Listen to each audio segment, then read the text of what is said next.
Good morning. Here we are. We're going to start making some mango jam.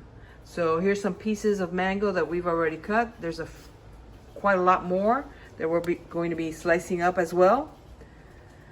And then over here we have all the tools we're going to be needing, including the mason jars and the sterilization of the jars. Right, so you don't have to sterilize if you're going to make a really small batch and you're going to eat it all yourself pretty quickly. You don't have to do this step. I like to do it anyway, just because I actually do give the marmalades away, and just to be extra careful.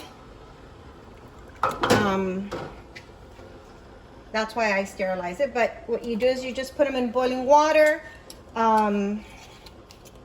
for about 10 minutes. You take them out, you let them dry outside, and that's it. That's pretty much the sterilization process. Are these new or are these used? These are used. And what do you do with the lids? I'll put them in after I put in the jars. Okay, so right now you're just putting in the glass. Yeah. And then later you're going to go ahead and put the lid. Then I'll throw in the lids. And the cover. Mm-hmm. So that's the cover. So, yeah. So normally I don't even know how many jars I need or how many will be filled. So I always put an extra amount. And that, I mean, I guess if you want to measure and you know more, I'm an amateur, so I don't. Okay, so we're gonna go ahead and continue to sterilize and also slice up the mangoes, and then we'll get back. Okay, so we're finishing up with the sterilizing. Right. So you want to have, if you're going to can, you want to have your canning tools. And be careful, you don't stick your hand all the way in there. And carefully, sideways, lift, drain the water. There's no reason for you to rush. Super duper hot, just put it down. And then for the lids, again, sometimes it's too deep and I get scared, so I just use, it's a little magnet at the end. And I use my barbecue tongs. Sweet. And carefully bring them out. Yep. It's an extender. Because I've actually have stuck my finger in the pot and gotten burnt. Ooh, so. nasty. So you don't want to do that. And now you could just leave it there, sitting, and you could continue with your preparing the mango. All right. All right, so one of the things that I like to do, I know that there's some people so here's the mango that we've cut up. And I know that there's some people that actually just chop them up, dice them, and cook them like this. I don't. I will blend it all in the blender and make it into a puree. And then whatever is left, depending on how much I'm making, I will chop that up so that there are little chunks inside the marmalade. Right, so that's what we're gonna do now. So here we go. So how many mangoes would you say that we sliced up? Probably like 40, right? I know, yeah, it was a lot. It was a lot. It was a big batch of mangoes, maybe 3 dozen or so, more than 3 dozen probably. Yeah. This, so you just start putting your mangoes in.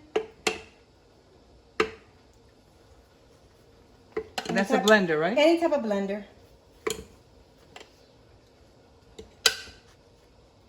Or like I said, if you like to chop up and dice and you don't have a blender, then you could do that as well.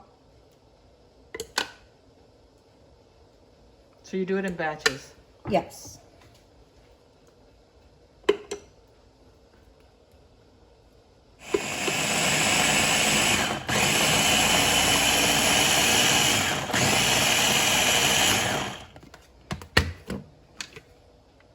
Okay, you see it's a little chunky. That's okay.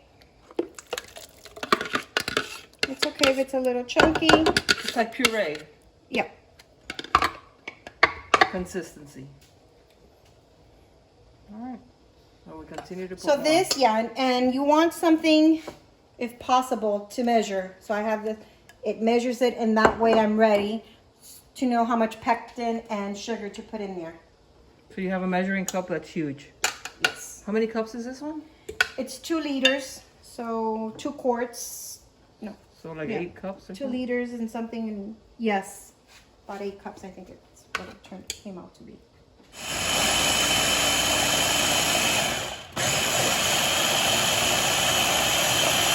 Once you measure,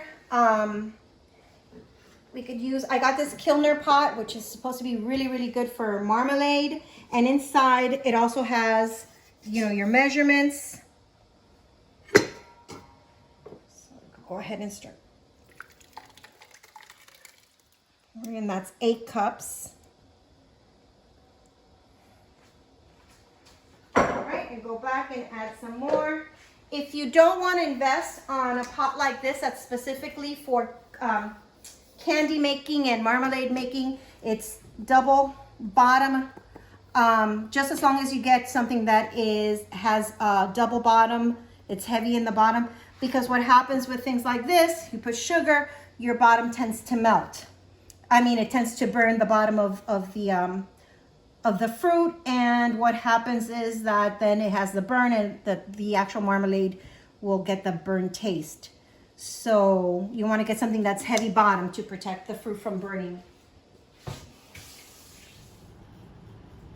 All right, so now we already put 16 cups of mango puree, and now what I like to do is that I like to dice them and put in some pieces in there so that the marmalade has a couple of chunks in there. I honestly don't measure how much I put in there. I kind of like just eyeball it. Now, one of the things you're gonna see is that I use a hybrid of recipes. One that I picked up on Pinterest, and the other one is on the back of my pectin package.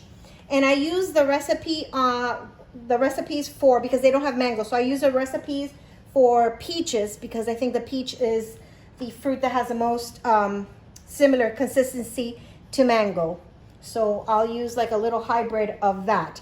According to the recipe on Pinterest, and why I don't use it, is that mango is very sweet, and on its own it should have enough pectin to solidify and gellify the marmalade. I haven't found that to be true, even though I do put some lemon juice in here, some natural lemon juice in there. I have not been able to get it to thicken as much just by using the lemon. And as a matter of fact, sometimes the amount of pectin, I have to increase that as well, because it wasn't enough to solidify or gellify a good consistency of the marmalade.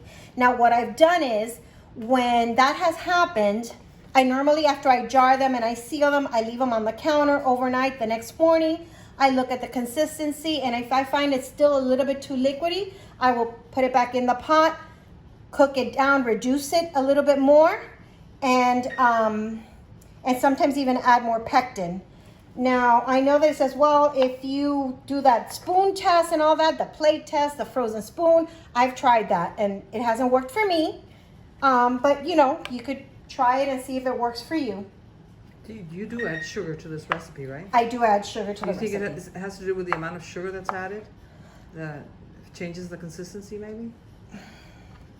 It could be, I don't know, there's some recipes, if you look at some recipes, they call for a lot of sugar. There's a lot of sugar.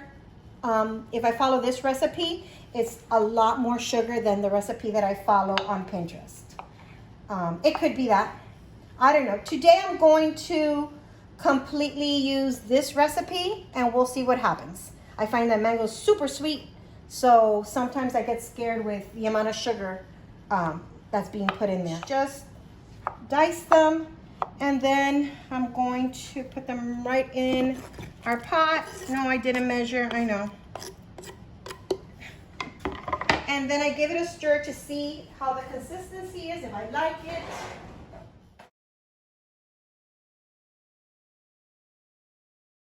And you go ahead and mix it. up a bit, and we're gonna go ahead and put our pot in the stove. I'm just gonna start on high. All right. And now I'm gonna add my pectin to our recipe.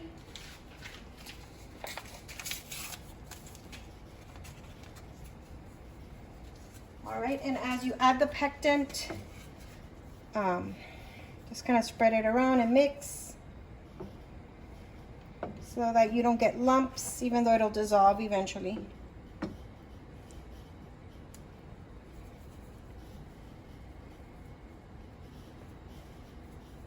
And you keep on adding and mixing the pectin until all the pectin has been incorporated into the mango puree. And you're cooking on high. Now, when you're cooking, you're going to be constantly stirring. You can't leave this alone, and it's pretty tedious. But what you do is you're going to bring it to a boil, and you have to stir it, because if not, it's going to stick to the bottom and it'll burn. So you can't walk away. This is not something that you walk away from.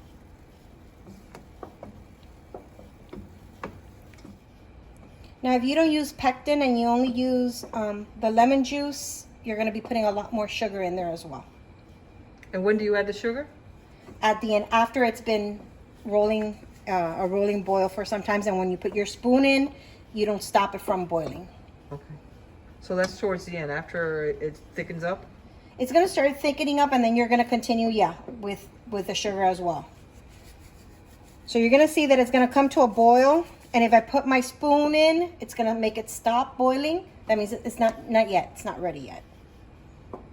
It has to be where it's so hot that the boiling continues, even though you stir it with your spoon. And the reason you don't put the sugar until the end is because you're concerned about it caramelizing? I don't know why. Okay, that's just the way you got it. That's just the recipe, yep. That's just the recipe that I follow. I also know that the people that don't use the pectin, the recipes that don't use this type of pectin, put everything in at one time. So maybe that may be the issue. I don't know. It's probably that they want the pectin to solidify first, just the mango by itself. And then let the sugar come in after. I don't know. Yeah, well, we gotta try that sometime. No, not today. Not today.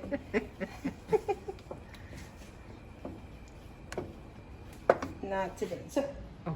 So now you need to make sure, as soon as you take them out, to clean the edges, just because it's going to prevent the lids from sealing correctly if there's any stuff on it. So you want to make sure that it's nice and clean.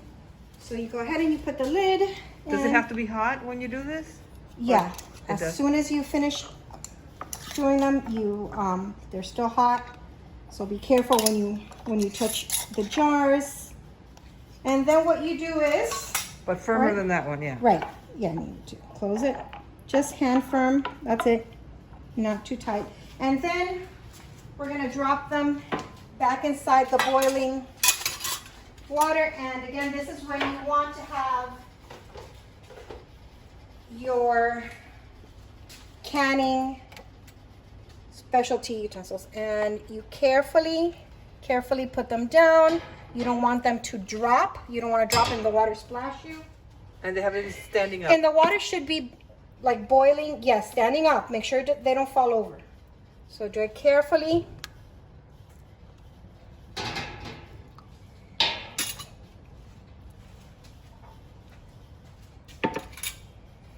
And you continue until the whole bottom of your pot is full, or all your jars are in here. Make sure that you have at least 2 inches of water above the lid. Okay. And then you're going to put them there for at least 10 minutes. But it has to be boiling. As you can see, my water's not boiling yet. So it's not as hot as I would like it to be. But as soon as for some reason I had turned it off by mistake. So you want to make sure that you have it nice and boiling. As you can see, the bubbles are starting to come out, and it'll seal. Okay, perfect. All right, so again, we're gonna go ahead and carefully. So how many minutes you think have gone by now?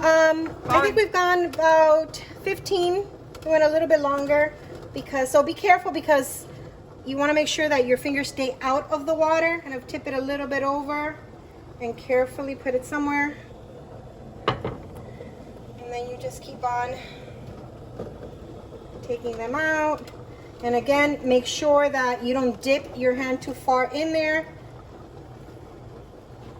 because you will get burned. Okay, so when will these be ready to eat? So you leave them outside on your counter for Overnight? 24 hours. Okay. For overnight or 24 hours. If you're going to store them, since you went through the canning process, if you're going to store them in a dry, cool, dark place in your house. If you're going to give them away, you could just give them away like this. If you're going to eat them, then put them in the refrigerator. But tomorrow is when you would Tomorrow. give them tomorrow. Yeah. Because you don't want to move them from here. You don't want to move them from here, and they're too hot. You don't want to put anything that's really hot in the refrigerator. Okay. And that's it. Great. Thank you.